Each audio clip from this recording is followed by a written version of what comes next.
Muaz namoota hanqa Muaza waliin mana kasiteenyaa qamoo jira. Ani yeroo sanitti qofuuf qamisa aniin taa'u jira. Mana muka koo qamisa uffadhee video kana dhokadheenis ni waraabaa qaxxisee luka duwwaa ba'ee dhufe jechuudha. Mana keessa akkatti gabbaa'uun dhabe jaartiin hin teessin raftu jaarsin rafaa inumaan gubadhe dhugara bisoo kossaa xiqqoyoon sagalee xiqqool kaasee dubbadhee inuma maraatu dhokadhee suuta balbana banadhee dhufe amma tuwas keessatti na harkani qaxina kutu jechuudha. Mata duree akkuma argitanii Muaz irraan dubbachuu dhufe Muaz video isaa namni ol darbee namni video isaa maxxanse mucayyoo kana daawwanne yaadarratti laannaa nafaana bu'aa isiniif hin bana. Ana Muaz namoota hanqa Muaza waliin mana kasiteenyaa qamoo jira. Ani yeroo sanitti qofuuf qamisa aniin taa'u jira. Mana muka koo qamisa uffadhee taa'u jiru kanatti mataan kiyya rifeensi na banaadha. Sammu Muaz suuraana mana keessa jirra. Muaz akka fillafiin taa'u jira. Suuraana kaase. Muaz wallahi warabbal kaabaa suuraana kaaftee hin jeen. La sin kaafne jeetu machi dhaabbate. Inni garuu na kaase suuraa dabarfatee jira. Hara biraa.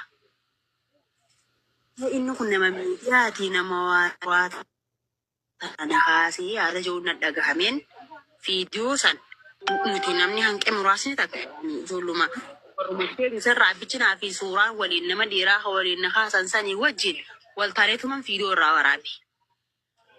Micoon haati tabira teesse sun illee akka viidiyoon san waraabamutu jirtu anaaf jecha rooketii teenya boodolsi baasuun ummata kanaa hafan qabdu warri miidiyaa kana amantiin qabu si waraabanii biraan taa'a waraabinaan jettee wal ta'innaaf micoon obboleettiiti bira teessee waraabeenan viidiyoo waraabnan irra naqee maal naan jee lafaa olkee wallaahi rooketii na waraabdee jeeqamoo jirra jennaanin la andafeetuman gabbuufadhee nama jala sheer godhadhee viidiyoo nama dhiiraa jalatti sheer godheetumaan la abbichuma suuraa waliin nu kaafamte kanaaf hin sheer godhan nam tokko erguu kiyya hin kakadhullee islaamallee waan hin godhe. Ana ati islaamadha wallahi jetta maqaadhaaf amma fooxaa uffattee ta'aa jirta. Gaafan gurbaa kana waraabde maaf qofoodhaaf rifeensa qullaa teessiyati. Gurbaan kun obboleessa keeti. Muaz obboleessa keeti. Warroonni goddanyoonni Muazii wajjin ta'an obboleessa keeti. Moo abbaa keeti. Maal keeti moo ilmaan keeti. Isaan maal keeti kan ittiin rifeensa qullaadhaa fi kofoodhaa wajjin teessu. Kofoo jechuun surree jechuudha. Surree jechuudha. Isaan maal keeti kan itti wajjiniin teessee isaan wajjin qamaatuuf. Jaarsa kee jin kofoo uffattee waan barbaade qullaayyuu wajjin teessee akka barbaade ta'uu hin dandeessa.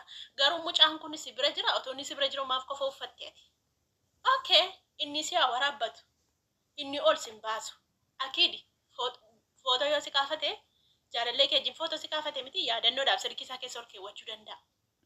Inni footoo kan kee ol baasee inni viidiyoo kan kee maxxansee isa footoo si kaase sana maxxanfateera ol baasee ati maaf jala ol baafte. Jaalalleen kee kan itti ergite sun maaliif ol baase? Muaz immoo jechuun waan haaraa godhe moo waan addunyaa kanarra hin jirre godhe moo mucaan daa'ima mucaan wallaalaa ola deemaadha hin dogoggora hin tasaasaata namni waliin dhunganni jiraa? Kan maal ta'uudhaafitu fuudhee ol baasiree jaarsi kee sun qinqinaam. Kan maal ta'uudhaaf fuudheetu ol baase miidiyaa irratti maalirraa barbaade mucaa kanarraa? Dhokattu isin maal jettu mana tokkicha keessa teessan warra akkasiiti koo warri qabsiifata warra akkasiiti warri nama nagaa nama dalagatu nama maatii isaa jiraachifatu nama jireenya isaa jijjiirachuuf biyyaa bahe warra akkasiiti bar warri maqaa balleessu. Ishee akka kana kofoodhaa fi surree keewwattee mataa farrastee mana keessa teessee warra akka kanaati warri maqaa nama nyaatu nama nagaa jechuudha. Argitanii hojiif baate ati dhalattuu biyya kanaati ati. Maal qabda biyya kana keessaa gabbaatee wajjin hojjettu kan itti dhiiraa wajjin teessee qamaatu kan itti dhiiraa wajjin teessee akka barbaadde taatu. Maal jettu iyyuun jedhe mana keessa. Hin jiru bar ijoollee baay'eetu jira bar kan biyyaa ba'ee jechuu akka maatiin isaatti jiru akka maatiin isaa keessa jiru maatiin isaa itti rakkatee biyyaa baasee maatiin isaa itti dadhabee biyyaa baasee kan biyya kana keessa taa'ee kaarotiidhaa fi bagdoonis qaamu baay'eetu jira bar caatiin biyya kana hin jiru shiishaa kana qabsiifatanii jechuudha. Ijoollee keenya shamaraa isa biyyatti baranii fidanii as keessatti waan hin taane godhu jechuudha. Suna maal ta'u furee mirraggeetti intalaa?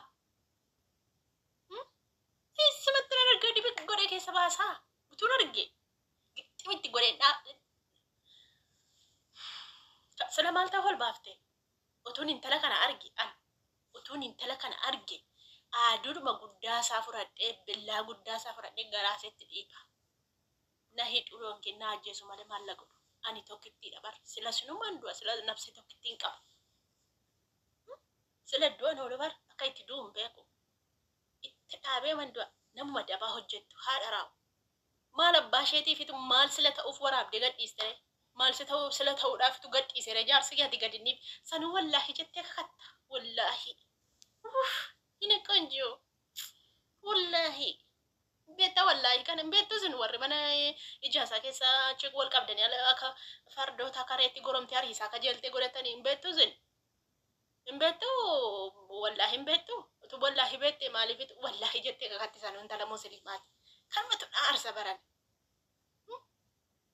kanumatu na arsa baran haa dhungatu baga dhungate maa baga dhungate sanuu akkasitti feekee hoomte mucaanii namuma jaalallee isaa hin godhatin kun jaalallee isaa dhugaa jinuu gargar baasuuf bar nama kan biraa obboleettii ishee qabdee fuuteetti geessite obboleettii kee qabdeetu dhungachiiste jechuudha siifuudha ka obboleettii kee maqaan itti bahee miidiyaarra bahee siifuudha obboleettii kee siifuudha miti kanaaf hidhattee dhungadhu jettee kanaaf mucaan afaan keessarraa bahee jechuudha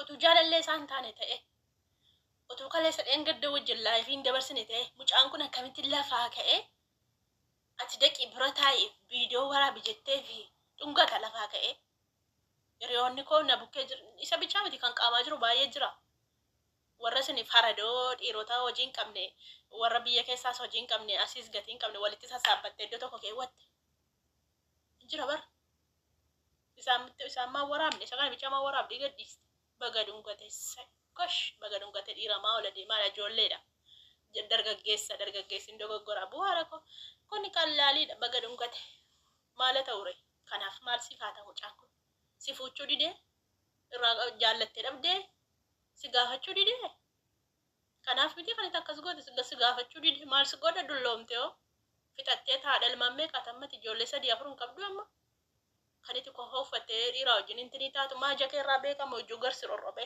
gadarca'ee bareeji kee fuulli kee gadarca'ee rabar meekaappiidhaa fi kuuliidhaan of ajjeeftee meekaappii irratti intinii dabalattanii fiiltarii dabaltanii meekaappii dibattanii meekaappiidhaan immoo fiiltarii kuulii saddina gam zararanne asii jaljalan dibanne irraan immoo fiiltarii gixximitti hin goone shamara fakkaatti kaa durba asiin immoo barin beekamaa meji garrorrobee jira amasiin addiin akkas walitti dhufeera barin beekamaa si gaafachuu dide surun ati maabira teesseen dhungatirree maana dhungachuu dideedha kan itti obboleettii kee fuuteetti ergite akkasitti wal saaxinuun akkatti wal xiqqeessu maal isinii godha waa tokkoyyuu isiniif hin godhu otuu iccitiisaa dhabsiteetti inni darbuu inni gurbichi fedhii so gaddarbi baasii dhugaarabi baasii viidiyoo ishee gabbaasisa isheen gurbaa jenee miriixamaa turte sana gadi baasii footicha sakaafatte sana gadi baasii Muaz maa dhabsiteef baaftu atis maal abbaaseetiif gatiirraan kaffalattu gatiirraa kaffalachuu qaba namni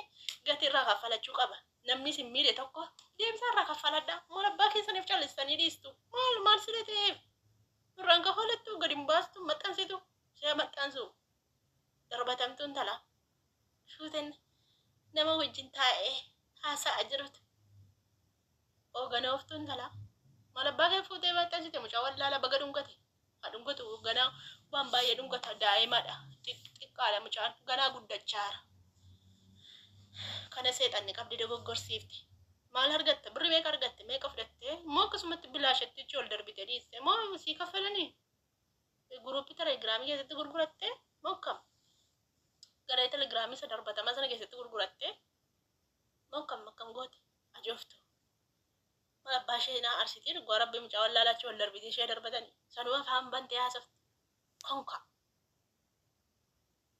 tun argeetti dhaan dhugaa rabbiitti dhaan tun argee aaduruman keessa baase qabati warra akkasiitiif waa bitadhe keefachuun qaba keessan baasa dhokadhee haadha raamu